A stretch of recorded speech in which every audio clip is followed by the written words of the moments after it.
Good morning dear students. मैं आपका गणित अध्यापक शुभम तिवारी माया ज्ञानोदय संस्कार अकादमी बिरधा ललितपुर से आप सभी कक्षा 7 के विद्यार्थियों का आज की इस वीडियो कक्षा में हार्दिक स्वागत करता हूं।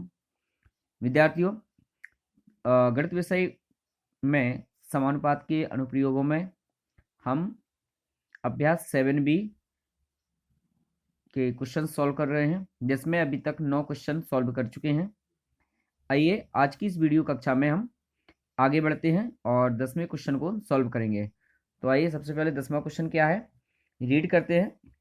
40 किलोमीटर प्रति घंटा की चाल से एक टेम्पो 5 घंटे में एक यात्री को उसके नियत स्थान पर पहुंचा देती है। यदि उस टेम्पो की चाल 25 किलोमीटर प्रति घंटा होती है तो वह उस यात्री को कितने घंटे में पहुंचा पाती है। तो विद्यार्थियों, यहाँ पर टेम्पो की चाल 40 किलोमीटर प्रति घंटा है, तब उस यात्री को उसके गंतव्य स्थान तक पहुंचाने में उस टेम्पो को 5 घंटे का समय लगता है। अब यहाँ पर 40 किलोमीटर प्रति घंटा की चाल से चाल घट कर के 25 किलोमीटर प्रति घंटा हो गई है, तो अब यात्री को कितना समय लगेगा। विद्यार्थियों, जब चाल हमारी कम है तो निश्चित है कि समय हमें अधिक लगेगा। तो यहाँ पर उस यात्री को नियत स्थान तक पहुंचने में कितना समय लगेगा, मतलब ये बात कन्फर्म है कि 5 घंटे से अधिक का समय हमें लगेगा। तो आइए इसके हम कैलकुलेट करते हैं। अब कितना अधिक समय लगेगा, तो जो संबंध यहाँ पर चाल में होगा वही संबंध समय में भी होगा। जैसे चाल जितने गुना यहाँ कम हुई है उतने ही गुना यहाँ पर समय में बढ़ोतरी होगी। तो यहाँ पर जो होगा वो अनुलोम और प्रतिलोम समानुपात के अनुप्रयोग से इस क्वेश्चन को सॉल्व करेंगे। अर्थात जो चाल है, चाल में हमारा सीधा अनुपात होगा और समय में विपरीत अनुपात होगा। तो विद्यार्थियों, आइए इसको हम सॉल्व करते हैं। और 10वां क्वेश्चन है, राशि है चाल और दूसरी राशि क्या है, समय। जब हमारी चाल किलोमीटर प्रति घंटा है 40, तब हमें समय लगता है 5 घंटे का। अब चाल 25 किलोमीटर प्रति घंटा है, तो हमें उस यात्री को उसके नियत स्थान तक पहुंचाने में कितना समय लगेगा, इसकी गणना हमें करनी है। तो यहाँ चाल में सीधा अनुपात होगा, अर्थात 40 का 25 के सापेक्ष अनुपात निकालेंगे और यहाँ पर हमें क्या होगा, x का 5 के साथ अनुपात निकालेंगे। तो ये होगा 40 अनुपाते 25 और x अनुपाते 5। अब दोनों स्थितियों में जो अनुपात हैं वो आपस में बराबर हैं, तो समानुपातिक संबंध होगा दोनों अनुपातों के मध्य, समानुपातिक अनुप्रयोग होगा।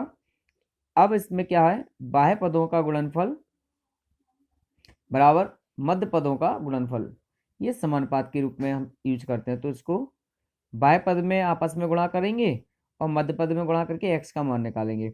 बाह्य पदों का गुणनफल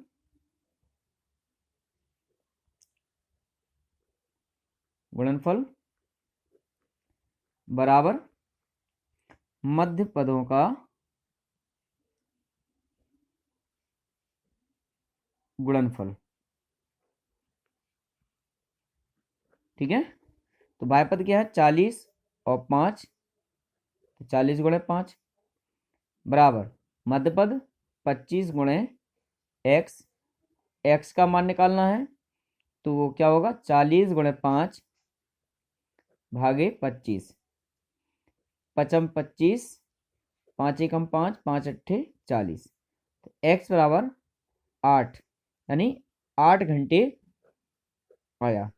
तो यहाँ पर अगर उस यात्री को हम 25 किलोमीटर प्रति घंटा की चाल से टेम्पो से उसके स्थान पर छोड़ने के लिए जाएंगे, तो हमें 5 घंटे की बजाय कितना समय लग जाएगा, 8 घंटे, यानी 3 घंटे अधिक समय लगेगा।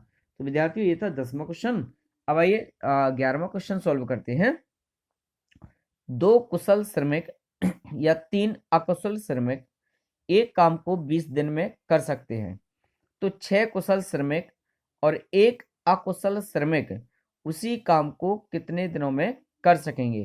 तो विद्यार्थियों, इसमें हमें 2 बार गणना करनी पड़ेगी। एक तो कुशल श्रमिक की गणना करनी पड़ेगी, एक बार अकुशल श्रमिक की गणना करनी पड़ेगी।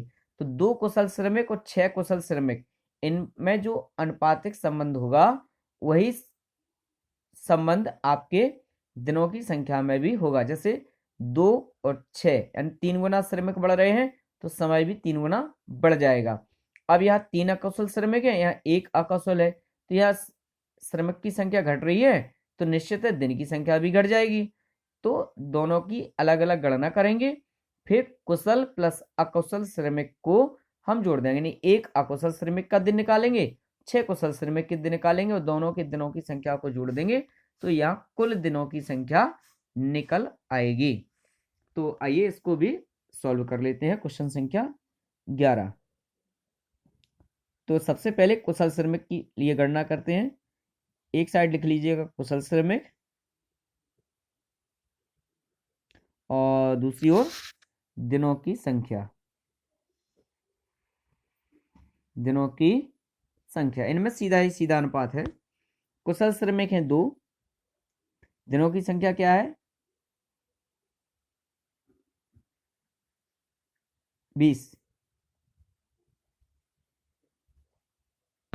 अब यहाँ कुशल श्रमिकों की संख्या कितनी हो गई 6, तो दिन कितने हो जाएंगे, यहाँ पे x मान लिया हमने। अब यहाँ दिन कम हो जाएंगे क्योंकि संख्या बढ़ गई श्रमिकों की, तो दिन क्या हो जाएंगे उतने ही गुना कम। तो इसका विपरीत, तो ये होगा 2:6 समानुपाते x अनुपाते 20। यहाँ पर क्या होगा, बाह्य पदों का गुणनफल बराबर मध्य पदों का गुणनफल। ठीक है, तो ये हो जाएगा x गुणे 6 बराबर 20 गुणे 2, x बराबर 20 गुणे 2 भागे 6। अब यहाँ कैलकुलेट कर लीजिए, x बराबर 40/6 और 6 का यहाँ पर भाग दे देंगे तो x बराबर क्या होगा 6 एकम 6, 6 छंग 36, दशमलव लगा देंगे, फिर 40 होगा, 6 छंग 36 6, यानी 6.6 यानी 6.5 दिन के आसपास का समय लगेगा अगर 6 कुशल श्रमिक किसी काम को करते हैं तो। अब 3 अकुशल श्रमिक हैं जो अगर काम करें तो भी 20 दिन में वो काम पूरा हो जाएगा। तो अब 1 अकुशल श्रमिक उस काम को कितने दिन में कर पाएगा, इसकी गणना। अब अकुशल श्रमिक के लिए गणना करें तो अकुशल